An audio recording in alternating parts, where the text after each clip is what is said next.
Napoleon Hill once said, "Every adversity, every failure, every heartache carries with it the seed of an equal or greater benefit." And we couldn't agree more. This is Lift Me Up. We're here to have candid conversations about something we all face, trials and heartache. We're here to explore the positives that emerge from these things. We have a blast. Remember, no matter how tough things may seem, there's always a way to rise above. This is Lift Me Up. Welcome back to Lift Me Up, episode 4. I'm still vibing to be back. I'm liking it. So, well, let's put it this way: if you weren't vibing, that would be problematic in and of itself. I'm trying to be jiving, vibing, trying to say all the terms and slang terms that the kids say these days. I don't know. 6'7", isn't that what it is? Isn't that the Miles? 6'7"? My youngest, heard on a video we were just watching upstairs. He heard the guy say, "We have like 6 or 7 of them." Like literally, just not like obviously on purpose. So Miles literally turns to Nixon and he goes, I was just like, "Oh my gosh, just stop it right now." I don't even know. I don't think anybody knows what it means, right?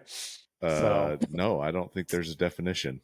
I don't think there's a meaning. I don't know anything. So anyhow, you know how we could just fall down a rabbit hole within the first 30 seconds of the cache. Always. And somehow it falls. So anyways, Mike, you want to kick us off and Yeah. Let's roll into it, man. Let's dive into our Lift Me Up moments of the week. I think I started last week, so I think it's your turn. Yeah, I did. You started the opening and I started the Lift Me Up, so I'm going to have to try and think about it for a second. So okay, I mean, I've got mine. So okay, you go. So this week was kind of super cool. I travel a lot and had a shorter travel week. I was in Utah for just a couple days this week and came back on Tuesday night, got home late. I've been able to spend 2 full days in my actual office, which does not happen very often. Well, what's kind of crazy is I had a chance to pick up Owen, our 12-year-old, from school today. So, and in doing that, he was walking out to the truck and he had like this like sign and he had a basket and he had all this stuff. And I make eye contact with him as he's walking up to the truck and he's just like, what's going, he's like laughing, kind of chuckling to himself. And I was like, wow, okay. Like he gets in the truck and I'm like, what in the world is all this stuff? And he goes, I got student of the week. I was like, what? Student of the week? Really? And he's like, yeah. He said, how many have they done? And he goes, well, I think this is the first one. Wow. So yeah, so pretty cool. We're several months into the school year, and he was recognized as the student of the week. So we got one of those cool yard signs that says, "My student is student of the week at Elevate Academy." Wow. You got a bunch of treats and all kinds of stuff. So it was super cool. And really fun to share in the excitement with him. And we kind of got all excited about it as a family in our text message. And it was really, really fun. So that was my Lift Me Up, is Owen kind of rocking the place. It was pretty cool. That is pretty rad. Good for him. Did you figure one out yet? I did, yeah. I mean, and honestly, we always talk about the fact that we're always traveling for work, so I know that's a commonality. But mine, it's always just coming back is always kind of that is good. Like my kids actually are excited when I get back. I mean, there for a while when they were younger, they didn't even realize that I was gone sometimes.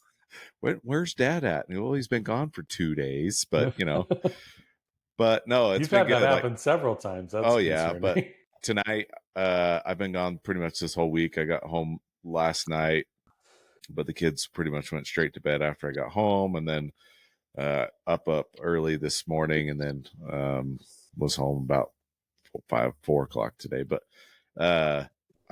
Nixon, one of his friends, hit him in the mouth earlier this week, and popped his tooth loose. Luckily, it was one that needed to go. That's good. And he's been wiggling it, and I was able to pop it out tonight. And so I don't know. I enjoy that. I just, whether it's the pain that I enjoy doing to them or not, but the finesse maybe of getting it out, it's kind of fun. It's like playing that. Remember that? What's that game? The gator one, where you had to pull the teeth and then it would snap on you. Yeah. Then they had the mobile version where you had to push the teeth down. Yeah. And I remember I'd be like, "Ooh, okay, I got it." Feels tough. Yeah. That's how I would do it. So, yep. So yeah, that was mine. Just time with my kids, I guess, for me. Yeah. That's awesome. Really, really good. Well, something really cool about today. Yeah. Is we got another guest. We have the wonderful Becky Fenn, right? And what was that? Well, she said right. Oh, okay. I said right. Oh, okay. Threw me off there. I was like, who's talking? Becky is one of those listeners that is kind of attached onto to the podcast, and we've been so lucky to have somebody like her that has reached out several times talking about how much she enjoys listening. Her parents grew up in we all kind of were in the same neighborhood and have been for a long time. And gosh, so much, just a lot of really good memories. Yeah. And so we're really excited to have Becky on here. But Becky, before we get into all the stuff about you, we got to have your Lift Me Up. So why don't you share your Lift Me Up with us and the listeners, and then we'll get into talking a little bit about your story. Yeah. So mine happened more like last week. Hope that doesn't bother you guys. Not at all. I do authorizations and funding for cancer patients. And I have for the last 8-9 years. And it just warms my heart when they come in and they have no expenses that they have to pay.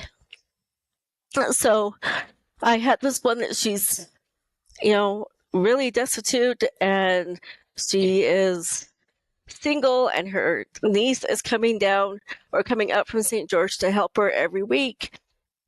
And I said, okay, I just need your finances. I need to figure out what we can do for you to help you out. And before they left, I was able to get them funding, and both of them broke down in tears and gave me hugs. And it's the best feeling that I can have. It's like one of those mic drop right there. Yeah, it's the bittersweet. We're gonna have to deal with that.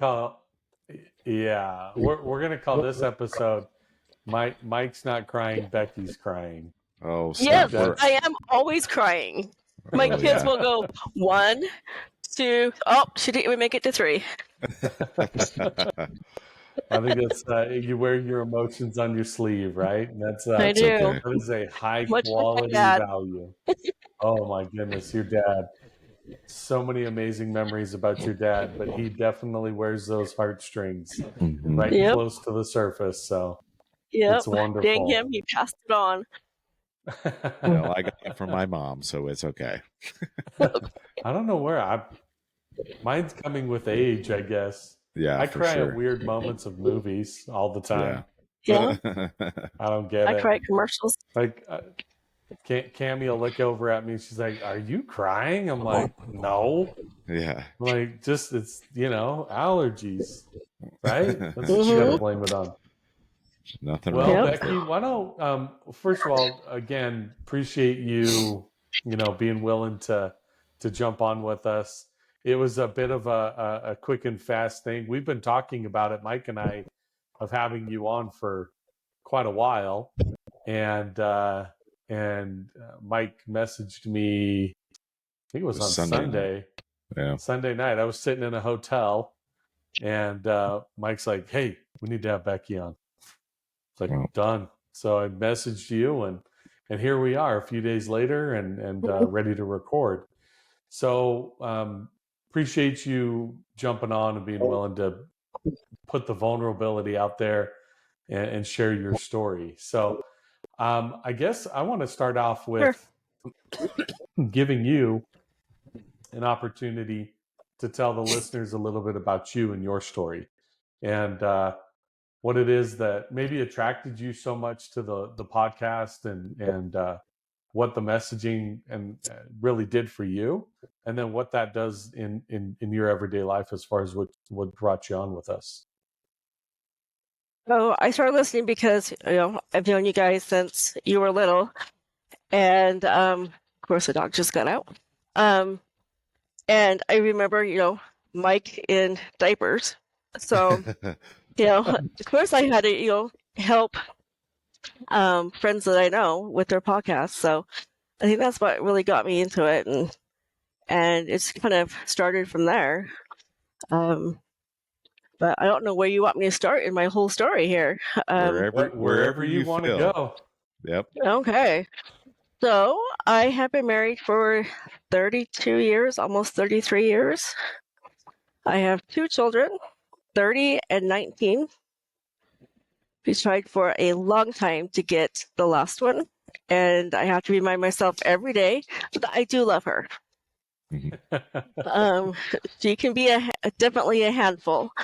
So, but when my husband was 36, he had a stroke, and it stopped him from working. So I went from being a part-time stay-at-home mom to a full-time worker. And that was really hard. My kids were 11 and 1.5. Oh, wow. So, yep. See, I'm taking Mike's spot. But okay. It's taught me that I can work hard, that I can overcome anything that is put in front of me. And, my kids are resilient. So they've helped me out so much. And in the last 2 years, my husband has had to stop driving because of car accidents. And so he's very limited on what he can do. And then just about a year and a half ago, I lost my brother.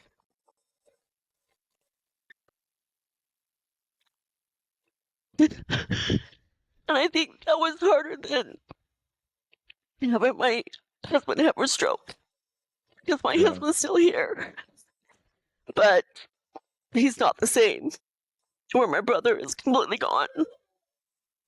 Yeah. My gosh. Yeah, I will say that was a rough one. I know your brother right after called me immediately. I think I was the first person he called. Probably. And talked to him for a little bit, and it's a tough situation. We've talked about loss so much, and what it means to try to help other people heal. And there's no one way to do it. I think we've all recognized that. Right. And what's really tough is when there's a suddenness to it, and there's something that's not completely closed, right? I mean, Right. That's what makes it even harder. And trying to find ways to console, support, and find ways to help people is always a little bit tough. How have you? Well, first of all, how are you doing as you've kind of found your way into a new set of footings with the steps that come with both your husband and the processing of your brother? I have a great support system here in Utah. I have wonderful friends that they text me, "Hey, I'm just thinking about you. How you doing? You want to go for a walk? You want to go to a movie?" One friend goes, "Hey, we should have a scrapbooking / whatever you want to do weekend." And so we do that every 3 months. And we've been doing it since, probably about 5-6 years now. I have a friend 3 years ago that reached out to me and said, "Have you ever been rocking?" And I said, "What? What are you talking about?" And she goes, "Well, we go out and we go hounding for rocks." And I'm like, "Hounding is what?" And she goes, "Well, they go out looking for rocks." And she goes, "Let's go out to this one place. We have a group that goes with us, and we'll find some rocks and we'll come back and polish them." And it's probably one of my best things to do. I learned how to polish. I learned how to make jewelry out of it. I can push the rock as hard as I want, and it doesn't scream back. So it gets out a lot of frustration. And it's been a few months since I've done it, but I was able to do it last night. So, awesome. and I find laughter. I'm always laughing. I have 2 speeds. I'm either crying or laughing. There's really no in between. Well, we grew up that same way. It's either my mom crying or our dad making us laugh, and so we both correlate very much on the laughter side. Yes. I think it honestly, it definitely has a place. We've actually talked about that plenty as well. That laughter is the best medicine. You hear that time and time again, and it's because you need to be able to feel those kinds of feelings as well still, and know that they're there. And it doesn't mean that you're, what we've said, moving on, any of those things. It's just it just makes you feel real, feel like a human being. And it's great. I use it probably too much, to be honest. Yeah. But something I thought was interesting, that a thought that came to my head as you were kind of talking about your husband's situation, and having to pivot in life, and then also the loss of your brothers, and maybe this, you can kind of talk to some sort of correlation between the two. So how has the loss of maybe the portions of your husband and your marriage, how has that prepared you? Do you feel like it has, for the loss of your brother? I mean, has there been some things that maybe not necessarily made it easier, but that you've been able to feel stronger because of it? Yes. With my husband, I had probably about 2 weeks before he had a stroke. I was downstairs looking for something, and I just had this feeling something's going to change. And within 2 weeks, he had a stroke. And I knew that it was Heavenly Father preparing me for what I needed to do. I'm one that has to know what's going to happen, what is going to happen next. I kept texting Nate, "Well, how is this going to work? Do I need an app? Do I need this? Do I need that?" And I'm just, not really in control, but I want to know how things are going to go. And so when I got the news that my brother had died, I'm like, okay, what do I need to do next? And my child, who at the time was 17, she took my cell phone from me. She called my boss and she said, "Becky can't come in today. Her brother just died and she can't come in." And she goes, "Okay, that's fine." I've taught my kids they need to take control. They need to do what they can to help out. And that was a blessing to me, because I knew I couldn't get through it. And so I know when I saw my brother the first time at the funeral home on his viewing, I cried, but I was like, I know I'm going to see him again. So that helped me through. Yeah. That's awesome. That's really interesting. Great question, Mike. Yeah, that was I think back to experiences that I've had, and how they've prepared me. I don't know if any one thing can prepare you for something else, but I genuinely believe that we are naturally prepared for the experiences of our life because we are allowed to remember the things in which we have experienced. And we've talked about this before on the podcast and just as a family, but there came a time where we recognized, we got Christmas coming up and all this stuff, and where we recognized that the things of life were no longer as important as the experiences we had as a family, and finding ways to do that.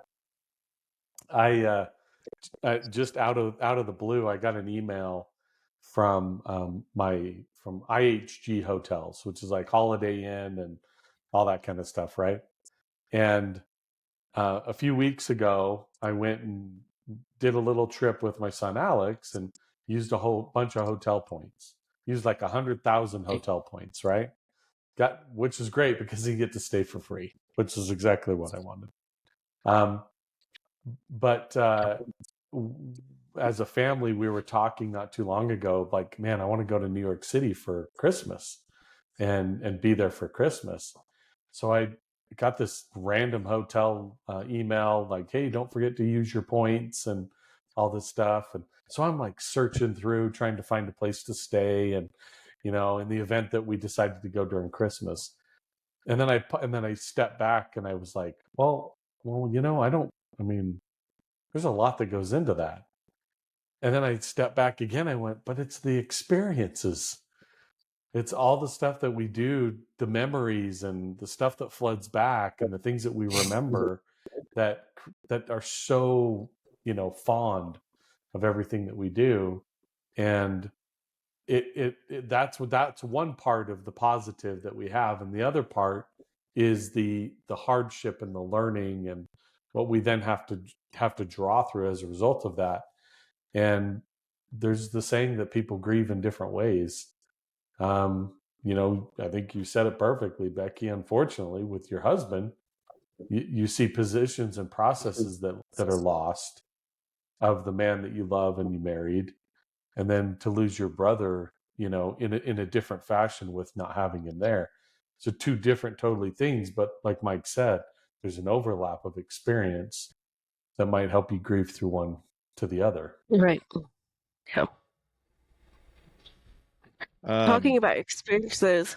Yeah. Sorry, Mike. Nope, go for it. Is we decided that we still needed to get together as family for holidays as much as we can, because we are in 3 different states. I'm in Utah, I have a brother in California, and Idaho Falls.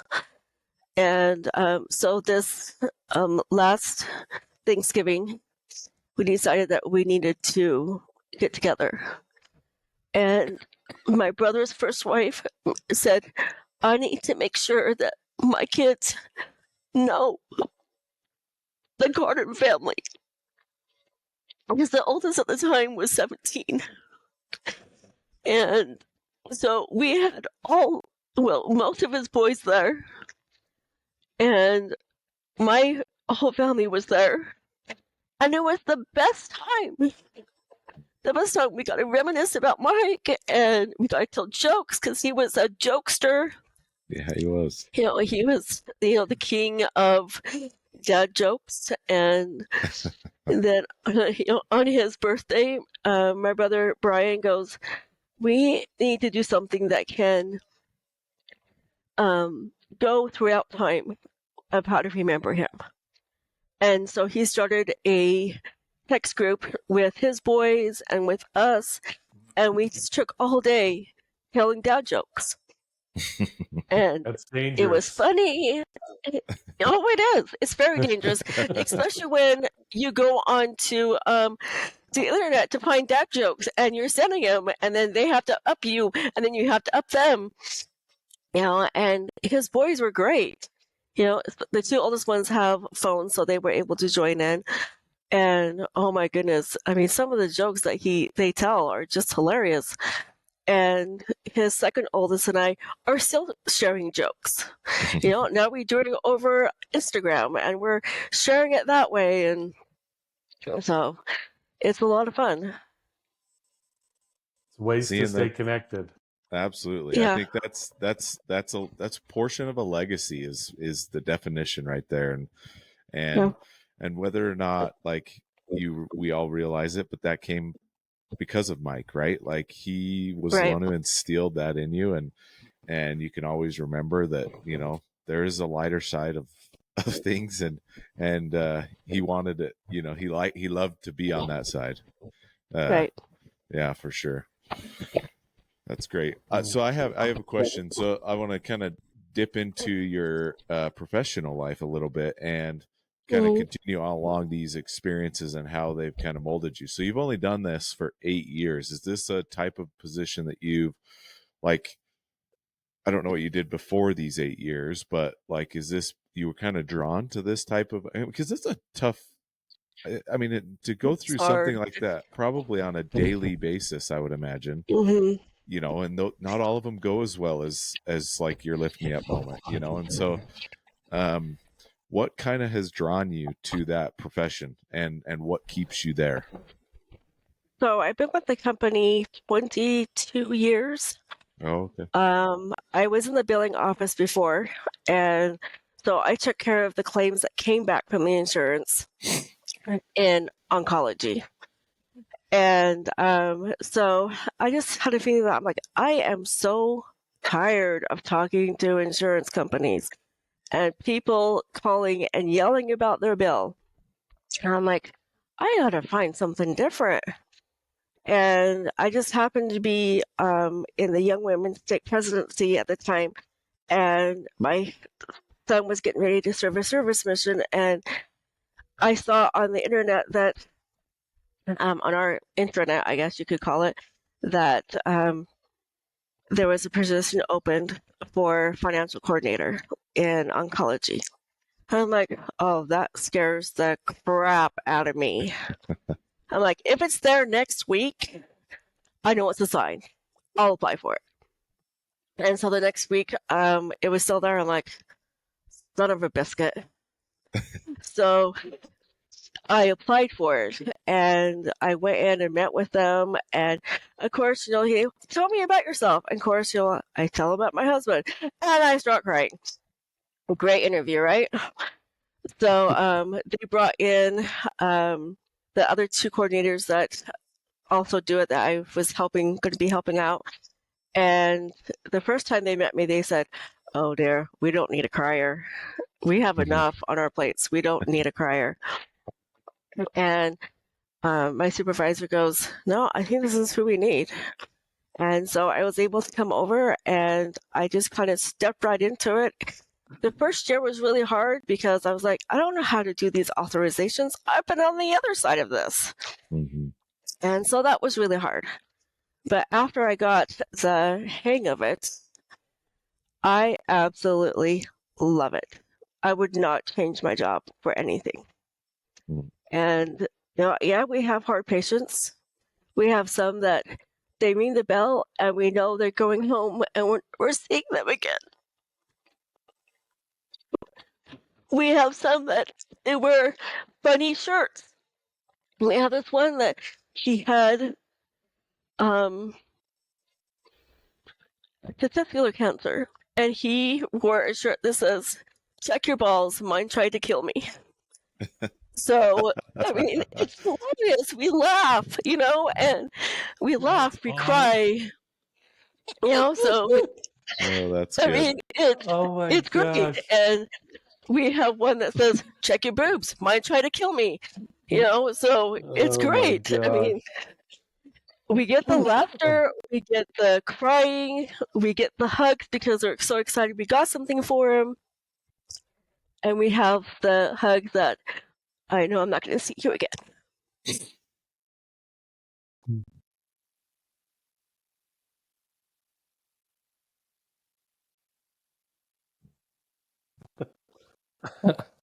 I think that's great. The shirt I is killing me. yeah, that's a good Oh one. my goodness. Yeah. I found myself, and the reason I asked that question is because I tend to find myself positioning myself in, and not necessarily profession right now, but trying to involve myself into things that I feel, um, like this podcast, things that I feel like I have something to offer. Um, and maybe yours isn't specifically with cancer, but it's the emotion to show somebody you care. Um, Now you got me going a little bit. So, but and but I like I'm on like a board of directors for special, like a special needs foundation in Idaho Falls, and we've done Make-A-Wish things, and I try to align myself with things of that nature, and anything cancer and stuff. I think it's the part of the therapeutic part for me is because I feel like I'm giving back in on behalf of the things that I remember and the things that have made me who I am, and there's a purpose for it, and that's why we talk about all the time is us as humans would have these kinds of conversations more often. We would connect with somebody so much deeper and quicker than we would talking about the Utah Jazz or the Padres or the Cardinals or dogs or whatever it is, right? Like interests are surface level. And it's like that joke, you're talking about the weather is essentially what you're doing when you're doing that. But when you can have that level of conversation uh openly with somebody, um it's it's magical, really it is. And you don't have to say I know how you feel, but it's they kind of feel that you understand. So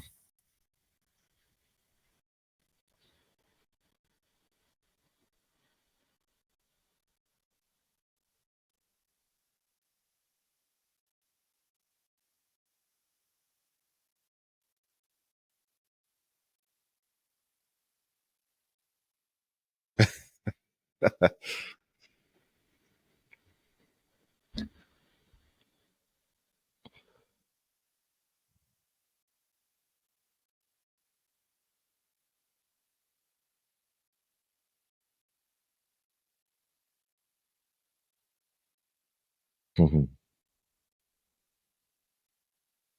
mhm. Deep, meaningful connections. That's what I feel like. There's a T-shirt there somewhere. It's For sure. probably is actually. Yeah. Is we there need to is there we need to any? start doing merch. Yeah, we need some merch merch. merch We like got that. the. Yeah, There you that's go. right, I know.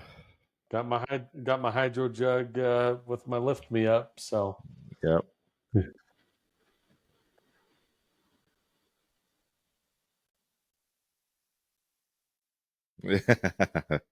That's I understand that fluently as well. I actually had a we had I was at a morning meeting with our team in Salt Lake City on Monday, and one of the guys was. I mean, we're in our the office space of our warehouse, and he's wearing sunglasses. It's 7 o'clock in the morning.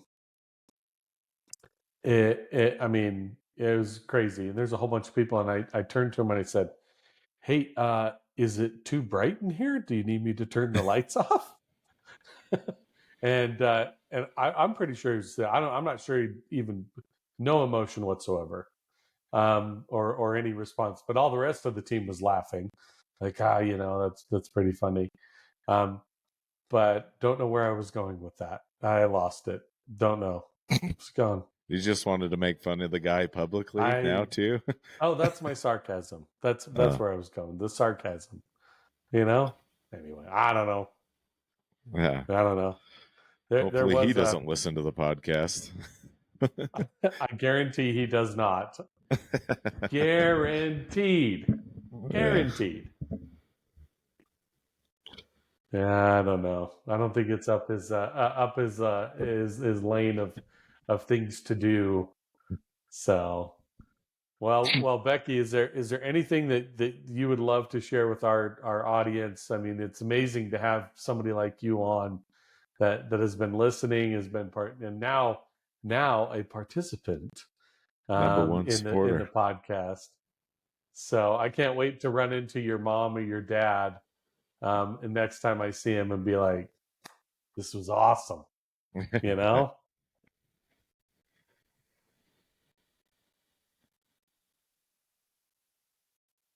Oh,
Mm,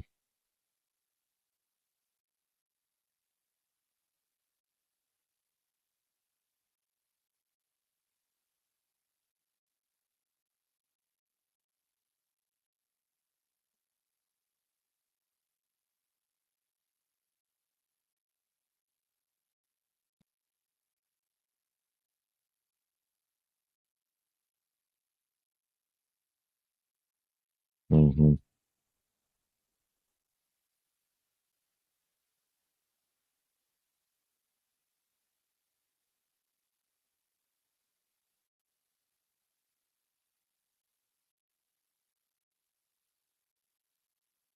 mhm. We yeah. actually, that was one of the changes we wanted to talk about on the podcast as well, is talking about how important in the workplace it is to have, people that support you and back you like that. And so that's a great, exactly what you just said is a great example of a company that cares and has a culture that is there to support and not just, you know, uh, overlook their employees. And to have that support, I think is phenomenal. So reassuring for yourself, as a person, as a human being. So but that's Mm. awesome. Well, we appreciate you coming on and sharing an awesome message with all of our listeners and viewers, and it means the world to us to know you, to know your family, and we absolutely cherish the relationships that we've had with you guys. Your mom means a whole lot to our family. Yeah, she does. Um, Me the especially, things because that she babysat me in those diapers. I don't I don't I don't go I don't yeah. I don't go a day that I see her. If I see her, there's not a time I see her that I don't get a hug for sure. Oh yeah, So not a chance you're not getting a hug. But yeah, some of the stuff that she did for us as a family when our mom passed, and she put a quilt together, and I mean, it is incredible. So she means the world to us, and your dad too. He's amazing. But sure appreciate you guys, and look forward to hopefully further conversations surrounding this. And we're trying to do more updates too. So we've got some guests that we're excited to have back on to see how things are going, and certainly look forward to having one with you as well. So with that, we will bid everybody adieu, and have a wonderful, wonderful rest of your week. And we will talk to you on the next episode, everybody. Thanks so much.